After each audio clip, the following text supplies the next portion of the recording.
Hello friends, welcome to our channel Castor classes, and in this particular video I am going to discuss looping in Python. Okay, very important concept, because suppose you want to perform same thing again and again. Suppose I am writing print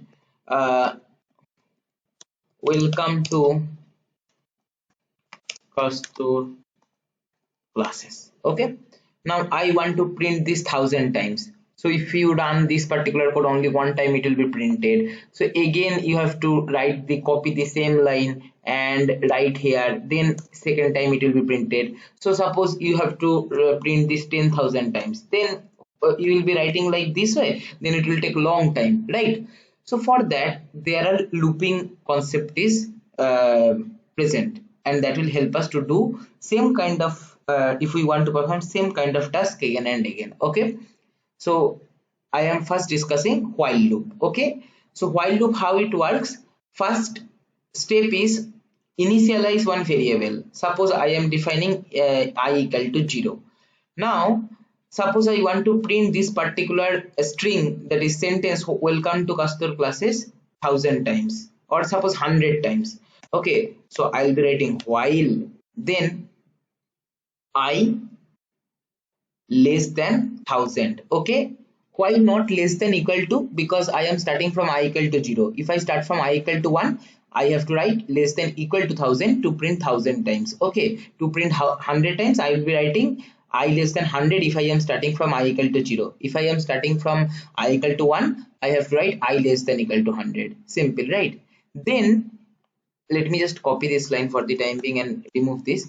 Then we have to give colon. Okay, and as soon as you click enter, see this particular cursor is not blinking in the beginning of the line. Actually there is a tab. Okay, this is very important.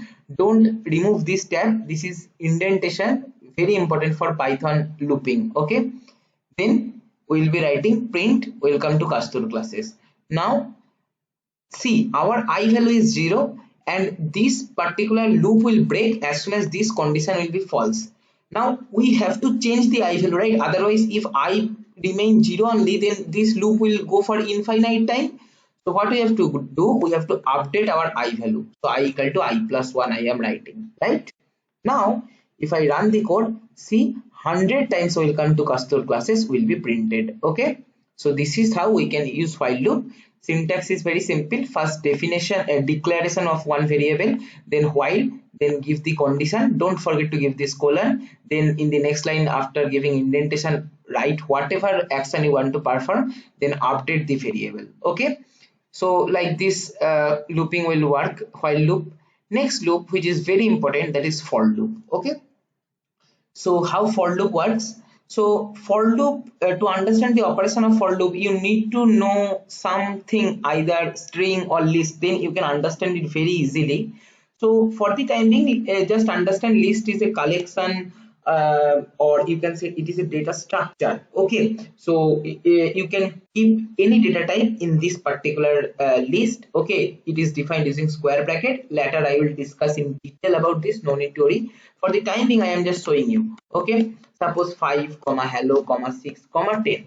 So I am having 4 elements. Okay, you can clearly see that this is holding different data types, because hello, sorry, hello spelling mistake, hello is a string, 5 6 10 are integers. Okay, so now if I want to print this each element in one line and other element in next line, like that if I want to print, so I am basically printing that, right? So same action. So what we will do, we can use for loop. For I in L, then colon print I.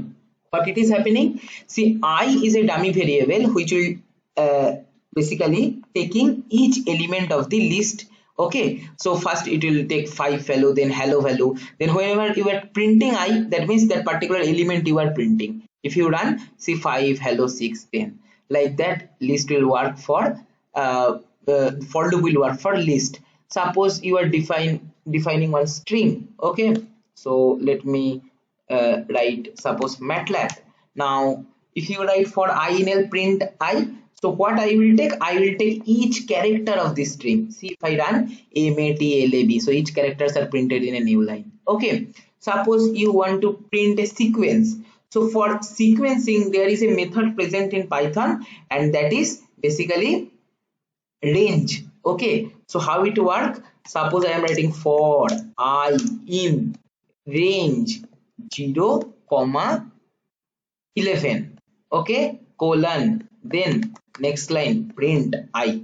What will happen? This range 0 comma 11 will return a sequence starting from 0 to element 10. Okay, why 10? Like this particular thing, you just have a good attention and keep it in your mind that whatever ending value will be giving 11, if you are giving 11, then it will go take value up to 10. If you are giving value suppose 10, it will take value up to 9. Okay, so starting from 0, and default incrementation factor is 1. So if I run, I'll be getting 0, 1, 2, 3, 4, 5, 6, 7, 8, 9, 10. Okay, so if the I value, first it will take 0 value, then it will be default value incrementation is 1, so it will be 1, it will print. Next it will be 2, next it will be 3, like that it will print. Suppose you want to change the default incrementation, you give one comma and write the incrementation factor. Suppose I am incrementing by 2. Now if I run, see 0, then 2, then 2 plus 2 is 4, 4 plus 2 is 6, 6 plus 2 is 8, 8 plus 2 is 10. Like that it will go. So range is a very important function. Basically that will return us the sequence. Okay, rule is write start index, then stop index, and then incrementation factor, and whatever stop index you will give, the during iteration it will go up to stop index -1. Like here we have given 11, it is going up to 10, like that it will go. Okay, so this is the basic idea of looping in case of Python. While loop and for loop mostly we use. Okay, so this is all for my this video. If you find this video helpful, please like, share and comment. And if you have not subscribed our channel till now, don't forget to subscribe and press the bell icon so that you can get the notification of our latest video. Thank you.